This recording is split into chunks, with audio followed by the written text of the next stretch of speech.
So a few days ago, DJI brought out a new update for this, the DJI Avata. And in that update, they brought a slew of new features, some wanted, some unwanted.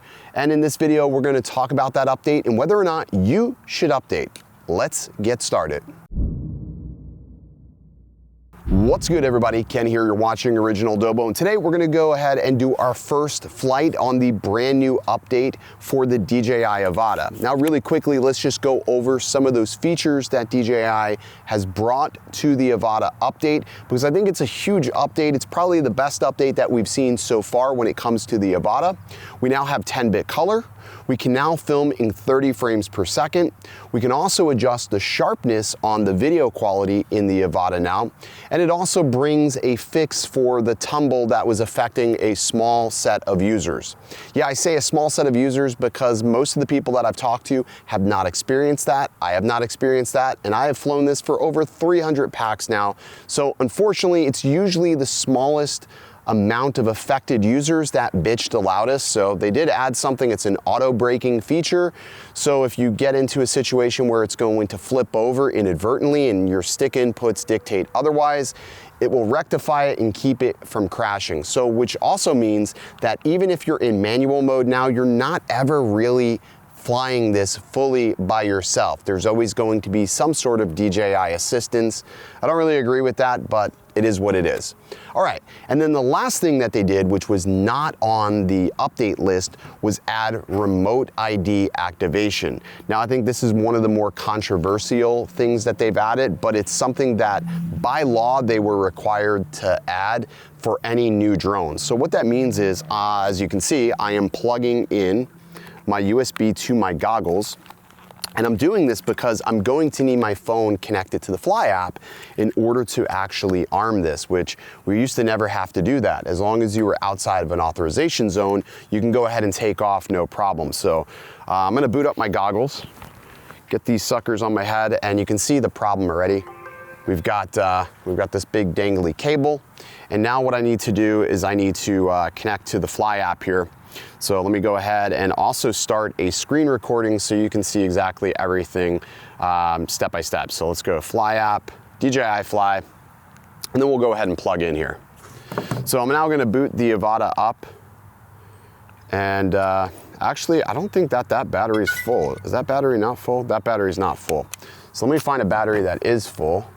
There it is, here's a full battery. So I wanna do a full flight with this and just sort of show you if there's any difference. It's not really the best day. It's a little gloomy out, so it may not be the best day to show off the 10-bit for the, the color.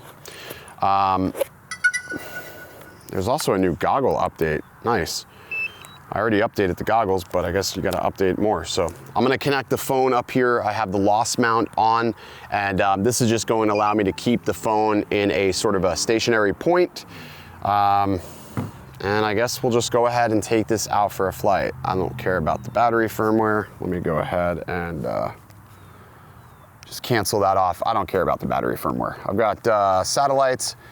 So let's just show you what would happen if I tried to arm. Let me go ahead and start recording on my goggles. So if I take the goggles off and I try to flip it into manual, you'll see we have this remote ID error. And now I'm flipping it in manual, and you can see it's not allowing me to arm the quad. So this is my arm switch in manual, and we got this remote ID error.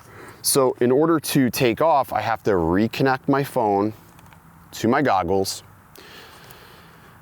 And let's see if it'll let me do it now. This is sort of a bummer. So there we go. So now I got the screen from the goggles. And let me see, back to normal, and now it lets me arm. So let's go ahead and take this up for a flight. I'm just gonna stand here because I can't really fly sitting down. There's a geo zone nearby, but that is far away. All right, let's flip this out. This is so stupid.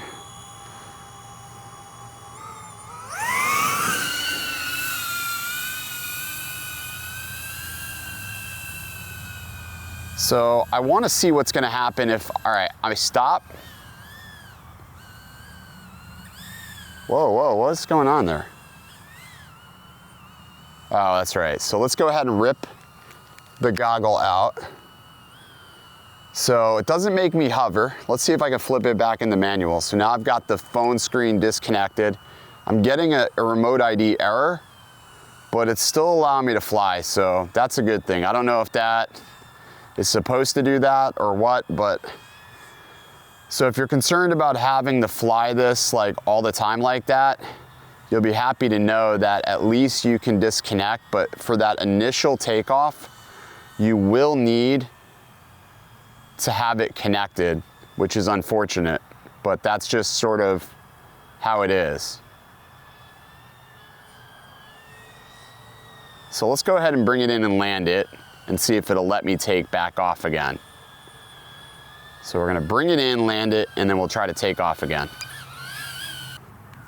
So literally, just trying to land it, like just trying to land it normally, it would not land, it kept hopping. I don't know, I've never had that problem before. That's really that was annoying. I'm gonna switch the battery out too, put another fresh battery in. That was annoying. It was like hopping. I've never had it hop on landing. That was in just normal mode, it was hopping. So what I wanna do now is I'm gonna switch over, I'm gonna put it in the 4K 30 frames per second. That was in the 4K 60. So we're gonna put it in decent-alike, we're gonna put it in 4K 30 because I wanna see how it is to fly in that mode, because in 4K 30, you should get a little bit more motion blur, which in theory would make it harder to fly around some of this scraggle. So let's go ahead, I don't care about the battery firmware. Aspect ratio is good. So let's go to settings. We're gonna go down to camera. We're gonna switch this to 4K 30.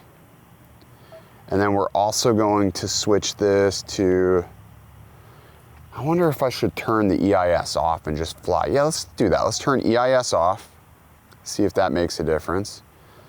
Let's also, color, we'll set that to decent-alike. And the sharpness is already set to -2 in decent-alike, so that's pretty neat. So I'm getting the remote ID error. And now we already took off before, but let's see if it'll let me take off again in manual mode. Let's go ahead and take off again. Manual. Oh wow, no, I don't like this. I don't like this. Nope.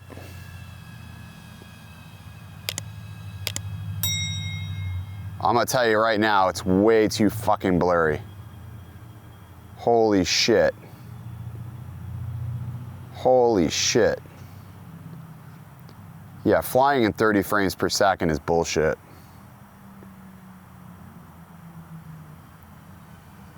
It's like I can see every bit of vibration with the EIS off. Now I don't know if EIS is going to rectify that.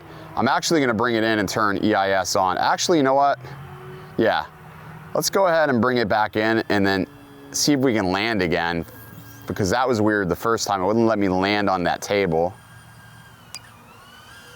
So now we're in sport mode. I'm just gonna try to land.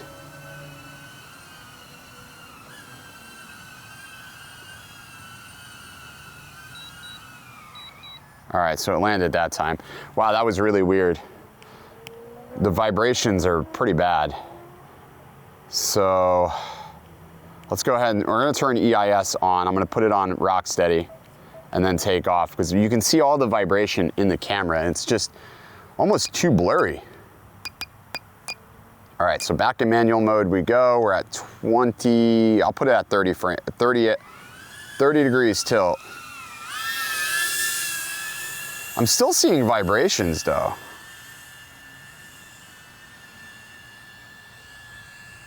I mean, there's so much, like, the ground is definitely blurry.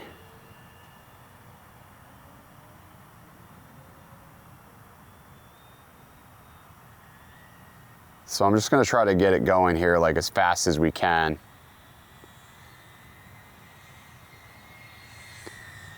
Just so you can see. Wow, this I don't like. I have no idea how this will look in the goggles either. Not a fan of this.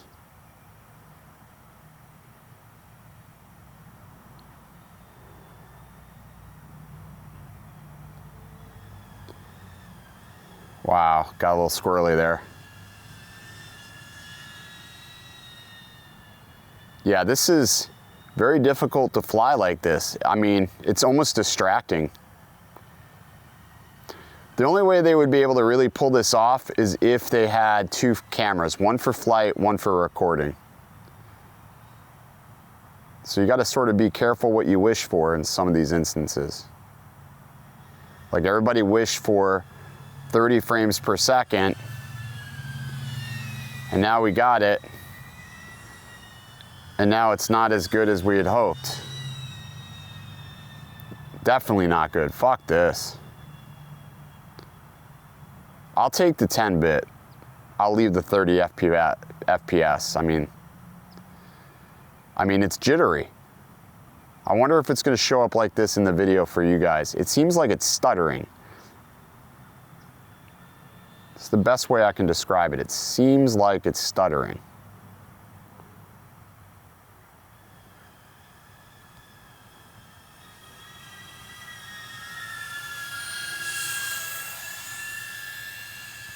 It's very stuttery. Honestly, cannot describe it any other way. And you don't make out as much details with it like this.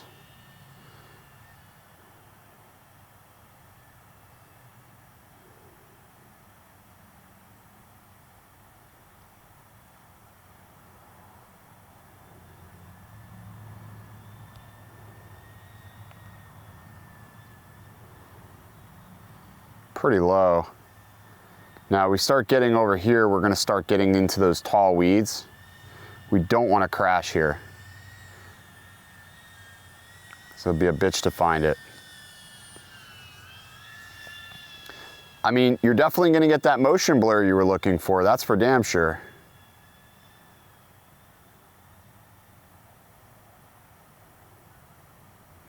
But it just feels super stuttery for some reason, at least in the goggles.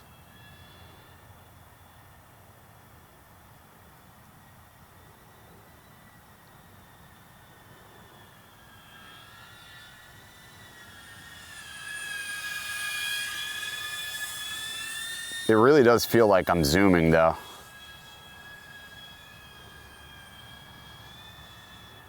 Feels like I'm hauling ass. It's just not a pleasurable experience though.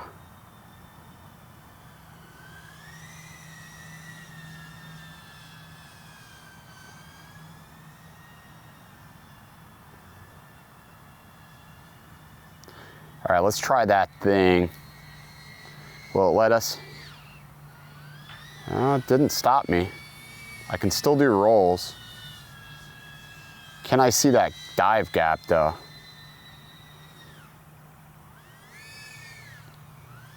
Oh, that was sort of weird. Sort of kicked in right there.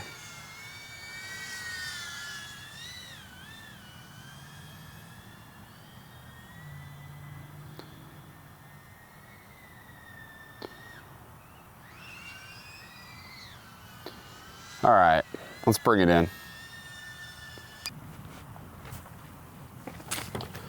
All right, so that was the flight in 30 frames per second. And yeah, I don't really like it. I mean, I know everybody wanted 30 frames, we want it slower so we can get some of that motion blur. But I think, you know, the thing that a lot of us forget is when we are flying with 30 frames per second, even though it looks amazing as a camera to capture the footage, as the actual flight camera, 30 frames per second is not very good for piloting because it makes it a lot harder to see objects. Trees, limbs, scraggle, even this moss becomes really, really blurred, and it becomes a problem when navigating. Flying with the remote ID, it's not really a huge deal because if you want it to, you could just disconnect it after the fact. Now, does that mean it's always gonna be like that? I don't really know.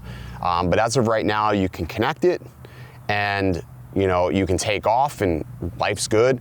Now, something I don't know is whether or not this will work without an internet connection. So what I'm gonna do now is I'm going to try to just connect the phone to the goggles with no internet, because I wanna see that. I basically, the question is if I'm in a remote location, like in a mountain or something, and I don't have internet, will it let me take off? That is going to be the question. So let's go ahead and do screen recording again, and we'll turn on airplane mode.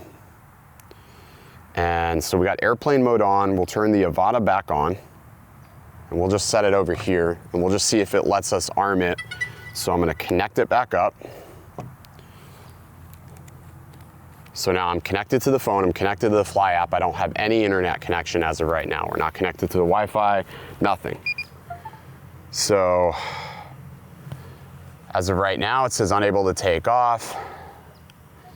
All right, that's fine, whatever. Flipping to manual mode. All right, let me just double check and make sure that we are not connected to the internet. So we're not connected to the internet. I am in airplane mode, which means I have no cellular connectivity right now. Let me disconnect from the goggles. Let's look at the goggles here. So I get the remote ID error, and it's not letting me arm. So now I'll connect back to the goggles.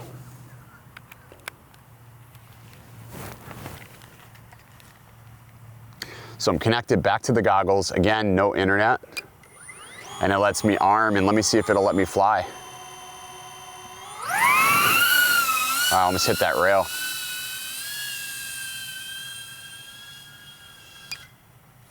I just disarmed. Fucking stupid. I just fucking disarmed. God damn it. Oh shit. I just disarmed. I cannot believe I did that. Now I gotta go in these bushes. Damn it. All right. Well, that was uneventful.